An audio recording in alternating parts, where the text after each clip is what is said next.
बंजारा समाज आरक्षणासाठी आक्रमक झाल्याचं पाहायला मिळतंय। बंजारा समाजाला एसटी आरक्षणाचा लाभ मिळावा, लवकरच सकल गोर बंजारा एसटी आरक्षण मेळावा होईल, अशी माहिती गोरसेनेचे अध्यक्ष संदेश चव्हाण यांनी दिलेली आहे। आमचे प्रतिनिधी सचिन बडे यांनी त्यांच्याशी संवाद साधलाय, पाहूया।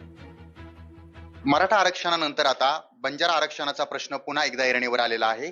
कारण मराठा समाजाला संपूर्ण लाभ देण्यात येतोय, त्यांना लाभ देखील मिळतोय, नोकऱ्या देखील लागल्यात। मात्र सर्वात महत्त्वाचं म्हणजे आता बंजारा समाजाचं काय हा प्रश्न देखील उपस्थित केला जातोय। सरकारनं हैदराबाद गॅजेटियर प्रमाणे समाजाला लाभ द्यायला सुरुवात केलेली आहे। तर दुसरीकडे हैदराबाद गॅजेटियर मध्ये बंजारा समाजाला एसटी समाजाचा लाभ मिळावा आणि त्यांचा उल्लेख देखील त्यामध्ये आहे। त्यामुळे आता ही पुन्हा एकदा आंदोलनाची हाक जी आहे ती देण्यात निश्चितच मागील 7-8 महिन्यापासून हा बंजारा समाज एसटी आरक्षणाच्या मागणीसाठी फार मोठ्या प्रमाणामध्ये आक्रमक होऊन 55 ते 56 आंदोलनं केली, 17-18 मुलं उपोषण झाली त्यांची।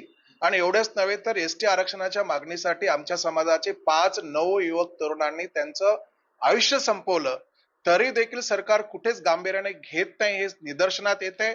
बोलाचीच भात बोलाचीच कडी असा सगळा प्रकार दिसतोय। कमिटी अपॉइंट केल्याचं जाहीर केले, पण कमिटी कार्यान्वित झाली नाही झाली, काय करते काहीच माहित नाहीये।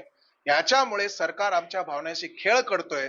म्हणून रस्त्यावरची लढाई पुन्हा एकदा आक्रमकरित्या करण्यासाठी, पुढच्या आंदोलनाचं नियोजन ठरवण्यासाठी आणि 5 मुलांना न्याय मिळवून देण्यासाठी येत्या 12 जुलै रविवारला MIT कॉलेजमध्ये मंथन हॉल इथे आपण महामेळावा त्या ठिकाणी आयोजित करत आहोत। येणाऱ्या काही दिवसांमध्ये अभ्यासू लोकांना, व्यक्तिमत्वांना सोबत घेऊन पुढची दिशा ठरवली जाणार आहे। त्यामुळे सरकारने देखील गांभीर्याने घ्यावं आणि त्यासोबतच जसं मराठा समाजाला लाभ देण्यात आलाय, तोच बंजारा समाजालाही लाभ देण्यात यावा, ही मागणी त्या ठिकाणी करण्यात येते आहे।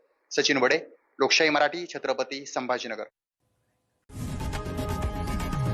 लोकशाही मराठी ऐका, पहा, जागरूक रहा।